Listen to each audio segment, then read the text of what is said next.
Hello my dear friends, दोस्तों कैसे हो आप सब। आई होप कि आप लोग अच्छे होंगे। तो फ्रेंड्स, आज आपका टॉपिक चलने वाला है आर्टिकल को लेके। इससे पहले मैंने आर्टिकल पर एक वीडियो अपलोड कर दिया है। जो मैंने पहला लेक्चर पढ़ाया है आर्टिकल को लेके, उसमें मैंने 5 से लेकर 11 तक यानी कि नागरिकता की बात मैंने कर ली है। तो मेरा जो फर्स्ट वाला लेक्चर था आर्टिकल को लेके, उसमें मैंने नागरिकता की बात की है कि उसमें कैसे नागरिकता मिलती है, किस आधार पर मिलती है, सारी बातें उस फर्स्ट लेक्चर में आर्टिकल के हो चुका है। तो फ्रेंड्स, ये जो चल रहा है ये this is second lecture, article का ये सेकंड लेक्चर है। ठीक है फ्रेंड्स, तो इसमें आज हम लोग बात करने वाले हैं। मेरा जो सेकंड लेक्चर है आर्टिकल को लेके, वो आपका राज्य की नीति निर्देशक तत्व की बात की गई है। इस आर्टिकल में मैं इसी पे बात करूंगी, क्योंकि जो आपका आर्टिकल 36 से लेके 51 तक है, यानी कि 36 से 51, इसमें टोटल आप जानते हो कि राज्य के नीति निर्देशक तत्व की बात की गई है। तो हम लोग आज इसी को पढ़ने वाले हैं। तो चलिए माय डियर फ्रेंड्स, मैं अपना टॉपिक स्टार्ट करती हूँ। तो फ्रेंड्स, यहाँ पे देखिए, अब मैं आपको एक बात और बता दूं कि अब मैं कोशिश करूँगी कि आपका जो आर्टिकल है इसे मैं जल्दी ख़त्म कर सकूँ, क्योंकि बीच में मैंने आपको आर्टिकल का एक वीडियो मतलब एक ही मैंने लेक्चर पढ़ा पाई थी। क्यों? क्योंकि तब से बीच में तो एग्ज़ाम आ गया मेरा 12th का। उसके बाद अब तो एग्ज़ाम ख़त्म भी हो चुका है, ख़त्म हो गया एग्ज़ाम मेरा।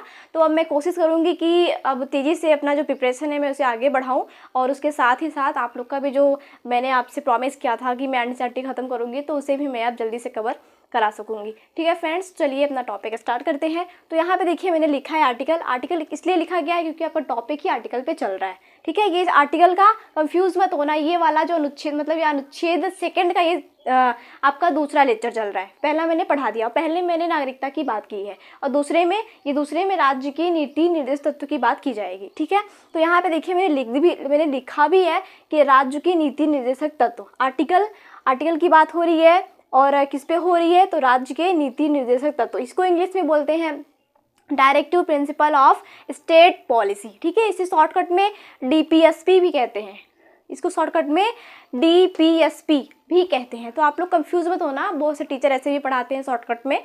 तो यहाँ पे यही होगा कि directive principle of state policy. ठीक है, राज्य की नीति निर्देशक तत्व। एक बात मैं आपको और बता दूं फ्रेंड्स, क्योंकि देखिए जो यूपीएससी है वो उसमें अधिकतर क्वेश्चन जो पॉलिसी से आते हैं, मतलब जो नीति से क्वेश्चन पूछे जाते हैं, जो आपके सब्जेक्ट सिलेबस राजनीति से पूछा जाता है, उसमें अधिकतर ये जो क्वेश्चन है राज्य की नीति निर्देशक तत्व, ये जो क्वेश्चन है डीएसपी को लेके, इस पे क्वेश्चन ये भी आता है आपको, इस पे अधिकतर क्वेश्चन पूछे जाते हैं।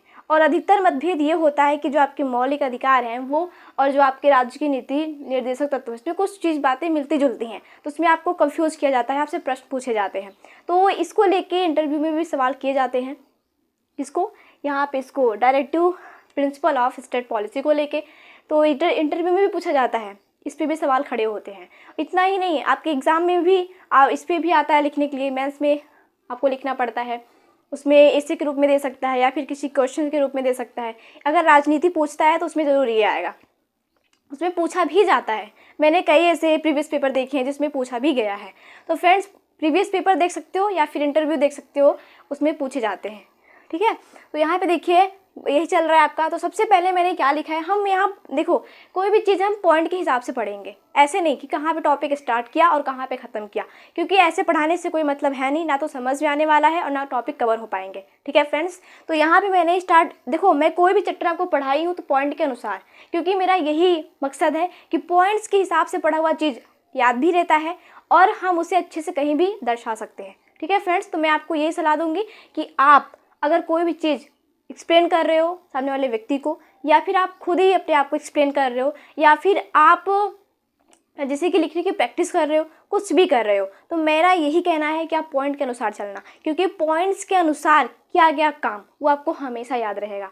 और मैंने आपको जितने भी लेक्चर, चाहे वो एनसीईआरटी की बुक मैंने पढ़ाई हो या फिर मैंने सोशल पढ़ाया, कोई भी सिलेबस मैंने पढ़ाया हो, मैंने कोशिश अधिकतर यही की है कि आपको पॉइंट के अनुसार ले चलूँ। ठीक है, क्योंकि पॉइंट्स से पढ़ा हुआ चीज़ आप ये मेरा छोड़ो, अच्छा आप जो दृष्टि की बुक है हिस्ट्री की, आप उसमें देख सकते हो, उसमें खुद कोई भी, उसमें अधिकतर फैक्ट मैंने जो लिया है बुक, उसमें अधिकतर फैक्ट ही है। तो उसमें जो तत्व दिए गए हैं ना, वो सिर्फ पॉइंट डाल के दिया गया है, ऐसे जैसे पॉइंट 1, पॉइंट 2, पॉइंट 3। क्यों?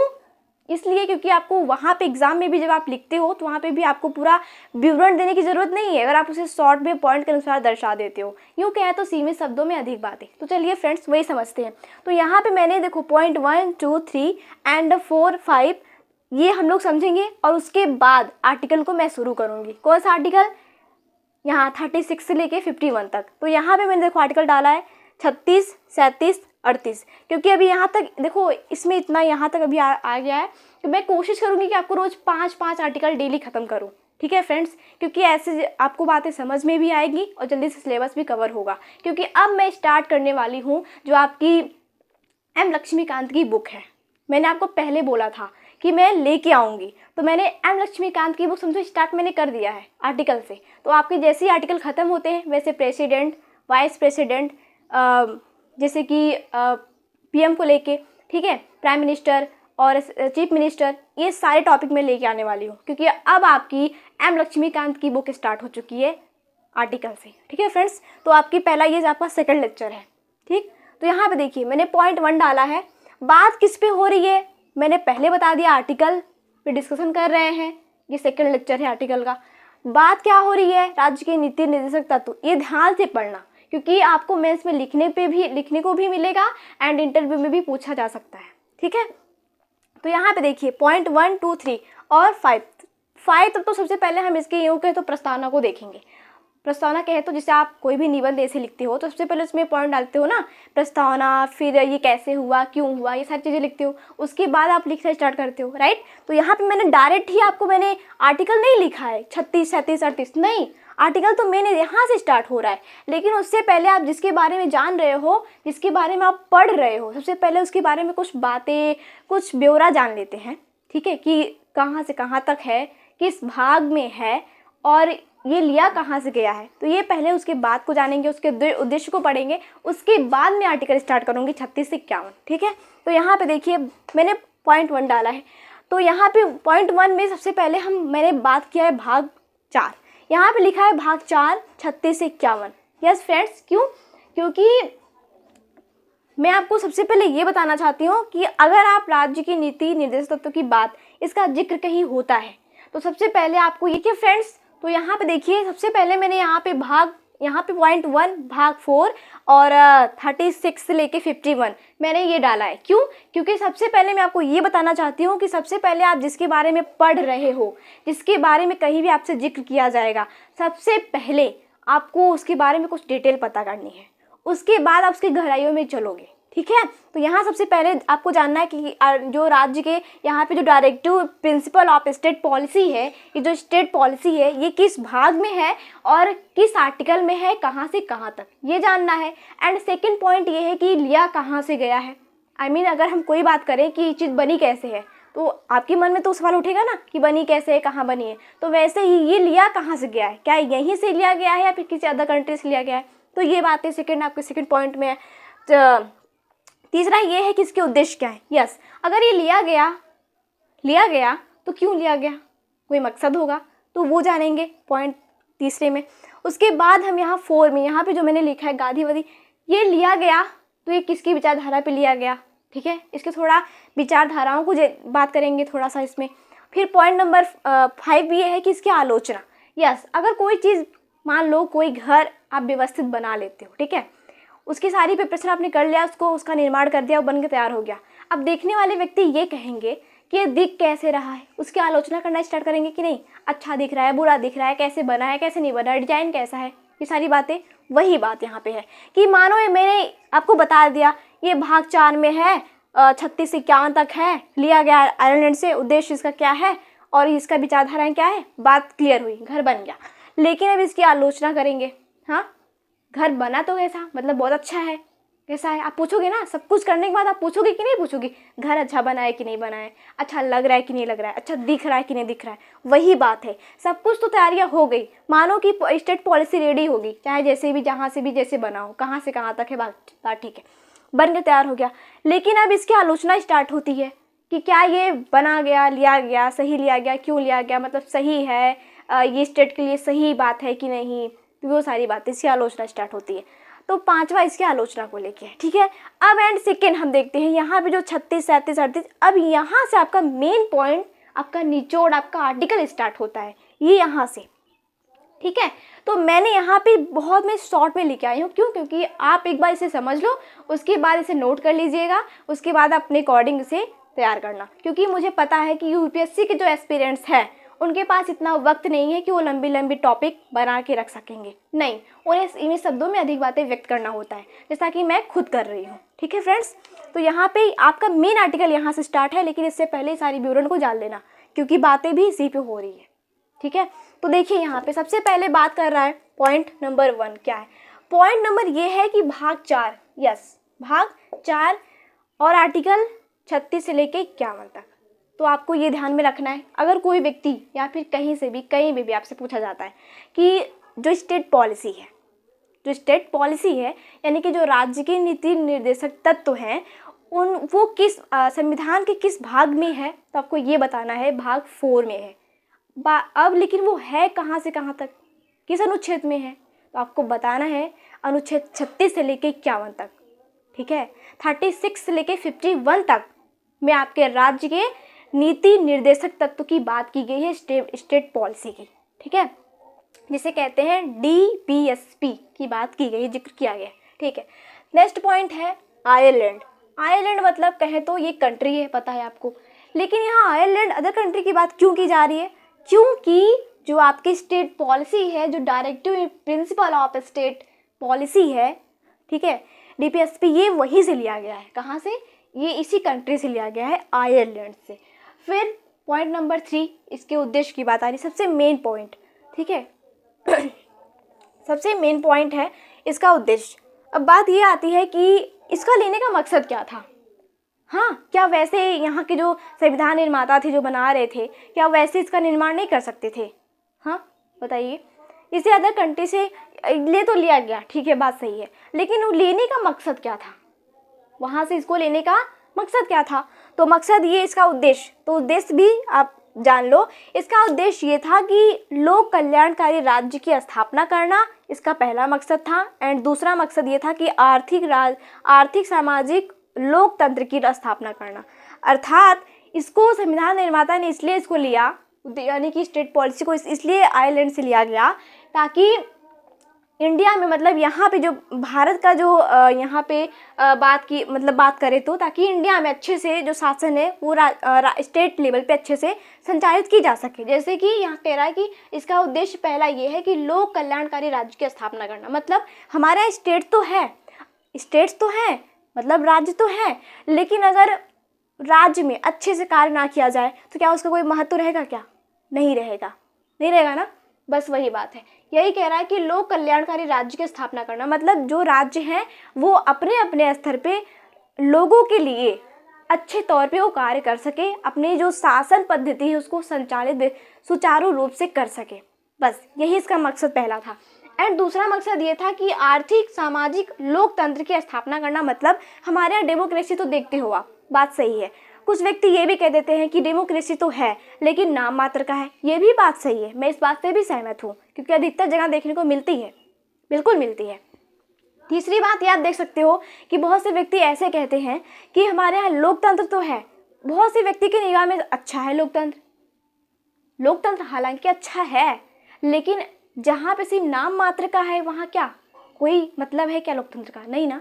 तो वही कह रहा है कि यहाँ पे आर्थिक सामाजिक और लोकतंत्र की स्थापना करना, मतलब हमारे यहाँ जो स्टेट लेवल पे जो भी सुविधाएं दी जाती हैं, जैसे कि पब्लिक को, जनता को, ताकि उनको सभी स्तर पे, जैसे कि सामाजिक तौर पे कहे तो जैसे समाज में हर एक व्यक्ति को उठना बैठना, ठीक है, ये सामाजिक तौर पे हो गया। एंड आर्थिक, जैसे कि देखो स्टेट होता है ना, कोई व्यक्ति अगर स्टेट के प्रति कार्यरत रहता है, फिर वो जैसे ही रिटायर हो जाता है, उसके बाद क्या होता है कि फिर भी उस व्यक्ति को जैसे कि स्टेट की तरफ से पेंशन दी जाती है ना, तो उसे आर्थिक सहायता प्रदान की जाती है तब तक भी जब तक वो जीवित रहता है, ठीक है। जैसे कि लेकिन हर व्यक्ति के लिए नहीं सुविधा है, जैसे जो उसके कार्य के प्रति समर्पित रहते हैं उन व्यक्ति को आप देखते भी हो कि बहुत से व्यक्ति को पेंशन की जो सुविधा है वो प्रदान की जाती है, तो वो आर्थिक सहायता हो गई। सामाजिक तौर पे, ठीक है, सामाजिक तौर पे जैसे कोई भी व्यक्ति जैसे कि स्टेट लेवल पे कार्य करता है, हाँ, उसकी वो अपने पद पर रहता है, तो वो सामाजिक तौर पे हो गया, है ना, सामाजिक सहायता। ठीक है, सामाजिक लोकतंत्र की स्थापना करना, ताकि व्यक्ति को ये महसूस ना हो कि हमारे यहाँ डेमोक्रेसी तो है लेकिन उसका कोई वैल्यू, उसका कोई महत्व तो नहीं है। नहीं, ताकि व्यक्ति को आर्थिक तौर पे भी सहायता दी जा सके एंड सामाजिक तौर पे भी। ऐसा नहीं है कि किसी भी व्यक्ति को उसके, अगर वो किसी भी पद के मतलब कार्य के अनुसार है, उसके लायक है, तो उसको वंचित रखा जाएगा। नहीं, अगर कोई व्यक्ति मान लो जैसे कि स्टेट लेवल पे पुलिस में भर्ती होता है और ऐसा हो जाता है कि जैसे कि अगर उसे गवर्नमेंट की तरफ से बोल देते नहीं आप इस पद को ज्वाइन नहीं कर सकते, आप इसके काबिल हो, फिर भी ऐसा नहीं है, अगर वो है तो वो होगा।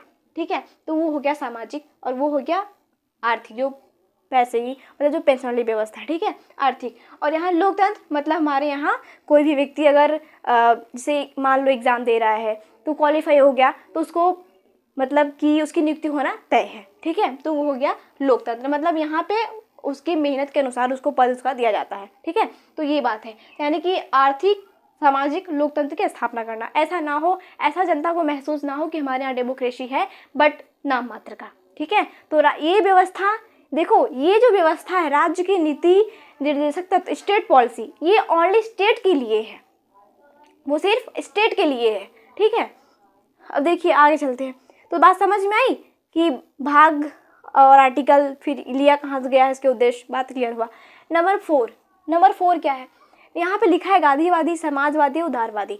देखो यहाँ पे एक बात समझो कि वादी का मतलब क्या होता है। वादी का मतलब होता है विचारधारा। क्या? वादी का मतलब होता है विचारधारा। ठीक है, ये बात समझो, वादी का मतलब होता है विचारधारा। अब ये किस विचारधारा पर आधारित है, जैसे यहाँ पे लिखा है गांधीवादी, फिर यहाँ समाजवादी, फिर यहाँ उदारवादी। तो यहाँ जो स्टेट पॉलिसी है ये थोड़ा सा मिलती जुलती है इन वादियों से, मतलब इन विचारधाराओं से।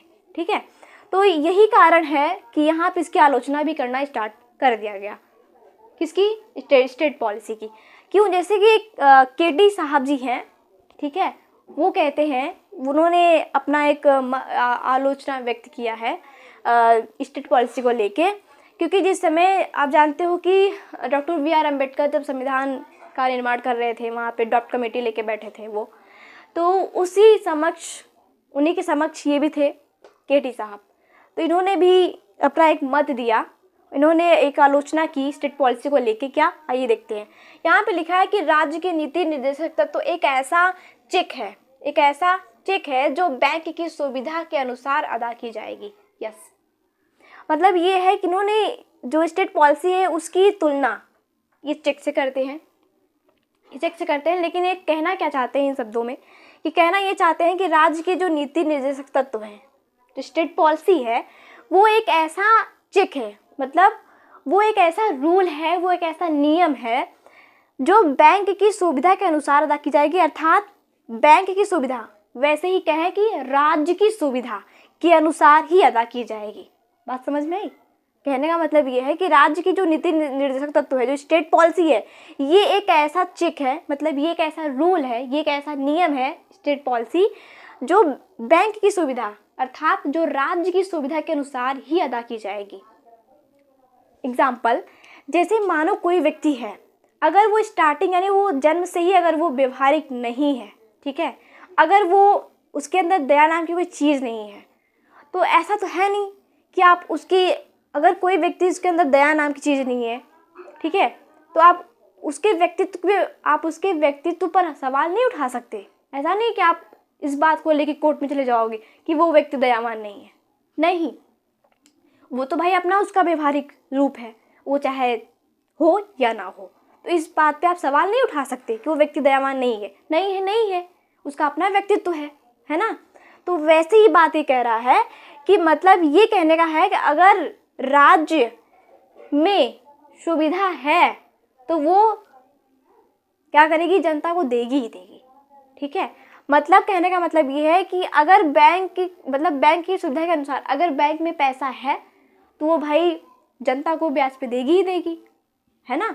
तो यही बात कह रहा है कि अगर राज्य जो है, जो स्टेट है, अगर वो कोई, देखो अगर ऐसा नहीं है कि आप उसकी, अगर देखो कोई राज्य है मैं आपको बता दूं सिंपल शब्दों में, अगर कोई राज्य है वो जो वहाँ के जो व्यक्ति हैं, जो लोग हैं, जो जनता है, वो उसे चाहेगी तो सुविधा देगी ही देगी।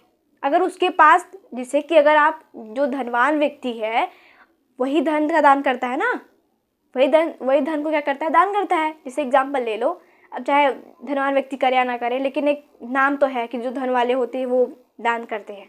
तो वैसे समझो कि जिसके पास धन है, भाई अगर मेरे पास पैसा है तो मुझे सामने वाले को देने में भी अच्छा लगेगा। अगर मैं खुद ही भिखारी हूँ तो मैं कहाँ से दूंगी, वही बात है ना। तो वही कह रहा है, अगर स्टेट के पास अपनी सुविधा अवेलेबल है, ठीक है, तो वो खुद सामने वाले व्यक्ति को, वहाँ की जो पब्लिक है उसे सुविधा वो देगी ही देगी। तो वही कह रहा है कि राज्य की नीति निर्देशक तत्व एक ऐसा चेक है जो बैंक की सुविधा के अनुसार अदा की जाएगी। अगर बैंक में पैसा है तभी तो देगी ना वो पब्लिक को, तभी तो ब्याज रेट पर देगी बैंक। तो वही बात कह रहा है कि अगर राज्य पे उसकी सुविधा उसके पास अवेलेबल है तो वो खुद ही जनता को देगी, ठीक है। तो आप इस पर सवाल नहीं उठा सकते कि हाँ, लेकिन एक बात यहाँ पे मैं आपको आगे बढ़ाऊंगी। चलिए अभी यहाँ पे टॉपिक नहीं आया है तो मैं आपको आगे सुनाऊंगी। तो ठीक है फ्रेंड्स, तो आपको ये पॉइंट समझ में आया कि नहीं, 1 2 3 एंड 4 5, ये 5 समझ में आ गया ना। अब हम चलते हैं आर्टिकल पे। अब आपका मेन टॉपिक यहाँ से स्टार्ट होता है जो मैं शॉर्टकट में लिखी हूँ, तो आप भी एक बार समझ लो। उसके बाद आप चाहे ऐसे नोट करना या फिर आपको जिस हिसाब से समझ में आए वैसे नोट्स बनाना, ठीक है। तो यहाँ पे देखिए आर्टिकल 36 में क्या है, राज्य की परिभाषा की बात की गई है। आर्टिकल 36 जो है, देखो जो आपकी स्टेट पॉलिसी है उसका जो बात किया गया है, अनुच्छेद 36 51, बात सही है। तो मैंने यहाँ पे लिखा है 36 37 38, मैं स्टेप बाय स्टेप चलूँगी, ठीक है। तो यहाँ पे मैंने लिखा है 36 में राज्य की परिभाषा की बात की गई है। परिभाषा में यही बातें कही गई हैं कि राज्य को अपने नियम कायदा कानून को उसके हिसाब से चलना है, कैसे चलना है, ठीक है। यही बातें उसमें उसका जिक्र किया गया है, उसकी परिभाषा क्या है, तो वही बात है। तो राज्य की परिभाषा की बात की गई है। एंड जो अनुच्छेद आपका 37 है, 37, इसमें बात किया गया है कि न्यायालय में परिवर्तनीय नहीं है, ठीक है। इसका बात किया गया है कि न्यायालय में परिवर्तनीय नहीं है। थोड़ा ये समझो इसका क्या मतलब है। कहने का मतलब ये है कि जो आपके स्टेट पॉलिसी है, तो यहाँ पे directive principle of state policy की बात की गई है, DPSP, ठीक है, जिसे कहते हैं DPSP। तो ये जो है, आप इसको लेकर के आप न्यायालय में नहीं जा सकते, ठीक है। बात ये कहने का है कि इस न्यायालय में परिवर्तनीय नहीं है। मतलब कहने का मेरा तात्पर्य ये है कि आप यहाँ से स्टेट पॉलिसी से रिलेटेड किसी भी बात को लेके आप न्यायालय में नहीं जा सकते। अब थोड़ा सा पीछे चलें, अब जो हम आपको नागरिकता से संबंधित बताए थे, जबकि जो वो आपकी मौलिक अधिकार हैं, जो मैं नागरिकता की बात मैंने किया था 511 आर्टिकल में, तो उसमें मैंने आपको बताया था कि जबकि आपके जो अगर आपके मौलिक अधिकारों का हनन होता है, आप उसके लिए जा सकते हो न्यायालय में। लेकिन ठीक उसके विपरीत ये है स्टेट पॉलिसी, आप इसको लेके न्यायालय में नहीं जा सकते। इसके किसी भी रूल नियम कायदा कानून को लेकर आप न्यायालय में नहीं जा सकते, ठीक है। क्यों? क्योंकि भाई ये स्टेट की बात है, ये स्टेट की बात है, वो चाहे जैसे चलाएगा इसको, आप इसमें दखल क्यों दोगे, ठीक है। न्यायालय आप इसमें क्यों दखल देगा, तो वही बात है। तो यहाँ पे जो अनुच्छेद जो आर्टिकल 37 है वो ये कहता है कि न्यायालय में परिवर्तनीय नहीं है। मतलब इसमें कोई परिवर्तन, आप इसकी किसी भी चीज़ को लेके, किसी भी बात को लेके न्यायालय में जाके इसमें परिवर्तन नहीं कर सकते हो। हालांकि आप जा ही नहीं सकते हो तो परिवर्तन कहाँ से करोगे, ठीक है। तो यही बात कह रहा है कि इसमें किसी भी चीज़ में, आप इसके किसी भी चीज़ में परिवर्तन नहीं कर सकते हो, ना तो आप न्यायालय में जा सकते हो, ठीक है। तो ना अब देखो आर्टिकल 38 क्या है। आर्टिकल 38 ये कहता है कि सामाजिक आर्थिक राजनीतिक न्याय की स्थापना की जाएगी। इसमें कहने का मतलब ये है कि यहाँ पे सामाजिक तौर पे, आर्थिक तौर पे और राजनीतिक तौर पे न्याय की स्थापना की जाएगी। मतलब देखो अगर हम सामाजिक तौर पे बात करें, जैसे न्याय बात कह रहा है कि सामाजिक, आर्थिक और राजनीतिक। तो सामाजिक का मतलब ये हुआ, अगर देखो अगर चाहे लड़की हो या लड़का, वो साथ में एग्ज़ाम देते हैं, क्वालिफाई भी कर लेते हैं, तो उन्हें उनके पद पे नियुक्ति की जाएगी। ये सामान्य न्याय की बात हो गई, ठीक है, सामाजिक तौर पे। एंड आर्थिक की बात करें तो अगर कोई स्त्री या पुरुष समान कार्य करता है तो उसके लिए उन्हें समान वेतन दिया जाएगा, ये आर्थिक न्याय हो गया। एंड राजनीतिक, अगर कोई स्त्री या पुरुष, कोई भी व्यक्ति हो, वो चुनाव लड़ सकता है, ठीक है। ऐसा नहीं है कि हाँ वो इस जाति से हैं, वो इस धर्म से बिलोंग करते हैं, वो इस स्टेट से बिलोंग करते हैं, या फिर वो किसी भी तरह का हो, उसे वंचित किया जाएगा। नहीं, उन कोई भी व्यक्ति हो उसे तीनों तरह पे ही न्याय दिया जाएगा, चाहे वो सामाजिक हो या फिर वो राजनीतिक हो या फिर वो आर्थिक हो, न्याय दिया जाएगा हर एक व्यक्ति को। तो यहाँ पे यही बात की जा रही है। तो स्टेट पॉलिसी जो है वो ये तय करता है आर्टिकल 38 के तहत कि कोई भी व्यक्ति हो, चाहे जैसा भी हो, अगर वो अपने कर्तव्य के प्रति समर्पित है तो उसको तीनों तौर पे उसे न्याय की स्थापना की जाएगी उसके प्रति, मतलब उसे न्याय दिया जाएगा। ऐसा नहीं है कि किसी के साथ भेदभाव किया जाएगा, नहीं। एक बात तो है, मैं इस बात से सहमत हूँ कि इंडिया में जो पॉलिसी है बहुत अच्छी है देखा जाए तो, लेकिन हालांकि कुछ नेता ऐसे होते हैं जो उसको एकदम से निचोड़ देते हैं। ठीक है, अगर कोई पटरी सीधे जा रही है ना तो कुछ लोग आके टांग लड़ा के उसको ऐसे से ऐसे कर देते हैं। ठीक है, तो यहाँ पे बात ये है, लेकिन देखा जाएगा अगर उसको सही तरीके से चलाया जाए तो बहुत डेवलप कर सकती है इंडिया। ठीक है, हालांकि अभी बीजेपी चल रही है सत्ता में, देखिए कोशिश तो यही है कि हाँ सही करेगी। और हाँ फ्रेंड्स, मैं आपको एक बात बता दूँ कि मैं बताने वाली थी, मैं भूल गई। एक भैया जी ने कमेंट किया था कि देखिए जिस दिन आपका राम मंदिर का उद्घाटन था उसी दिन की बात है ये। तो मैंने यहाँ पे आप जानते हो कि हर एक, जैसा कि पीएम ने ऐलान किया था कि हर एक गांव में मतलब जलसा निकलेगी, जैसे कि कहा था उन्होंने ना, थोड़ा सा जश्न मनाएंगे, हर एक घर में उद्घाटन होगा। तो ऐसी कुछ बातें थी यहाँ पे। तो उस दिन गांव में हमारे यहाँ पे जैसे सब लोग, गांव के लोग इकट्ठे होकर यहाँ पे घूम रहे थे। ठीक है, गांव में परिक्रमण कर रहे थे यूँ कहे तो मैं भी उसमें थी, हम भी उसमें शामिल थे। तो मैंने उसका एक शॉर्ट वीडियो अपलोड किया था। तो भैया लोगों ने देखा, तो एक भैया ने कमेंट किया कि आप जातिवाद करते हो। ठीक है, आप जातिवाद करते हो। तो भैया मैं आपको बता दूं, जातिवाद तो हमारा जो संविधान है वो भी नहीं करता, तो मैं कहाँ से करूँगी। देखिए, हम ये कहते हैं कि जैसे हमारा संविधान है, किसी भी, हमारा संविधान पथ निरपेक्ष, धर्म निरपेक्ष, किसी भी धर्म को विशेष दर्जा नहीं देता, उसकी नज़र में सभी सामान्य हैं। वैसे मेरे नज़र में भी है। ठीक है, हम अगर कहीं किसी भी धर्म में शामिल होते हैं तो भाई उसके लिए हम हाथ जोड़ेंगे ही जोड़ेंगे, चाहे वो कोई भी धर्म हो, अगर हम उसमें शामिल होते हैं। आप एग्जाम्पल ले लो बीएम का। ठीक है, राम मंदिर बना, वहाँ वो भी शामिल थे। लेकिन अगर अब यही हाल में ही बात चल रही है, अगर देखो मुस्लिमों के लिए भी उनका मंदिर का निर्माण हो रहा है तो वो वहाँ पे भी शामिल होंगे। क्यों, आप उन्हें भी आके रोक दोगे? आप उन्हें भी बोलोगे क्यों जातिवाद करते हैं? नहीं, जातिवाद करने का मेरा मकसद नहीं है। हालांकि यहाँ पर पढ़ाई तौर पे बात की जाती है तो बात चल जाती है जातिवाद की, लेकिन मेरा कोई मकसद नहीं है कि मैं किसी जाति को विशेष को दर्जा दूँ या फिर किसी को ठेस पहुँचाऊँ। नहीं, अगर आपको आघात पहुँचा हो तो उसके लिए हम क्षमा चाहेंगे भैया। लेकिन मेरा उस दिन उद्घाटन था तो हम लोग साथ में निकले थे भाई। तो यहाँ पे जानते हो कि जश्न का माहौल था, राम मंदिर का उद्घाटन हो रहा था। क्यों ना हो, इतने दिन का मैटर सॉल्व हो गया तो बात बनती है। तो आई होप कि फ्रेंड्स यहाँ पे आर्टिकल की बात चल रही थी, आपको वो समझ में आया होगा। ओके माय डियर फ्रेंड्स, तो हम फिर मिलते हैं नेक्स्ट वीडियो में आपके नेक्स्ट आर्टिकल के साथ। Thank you so much.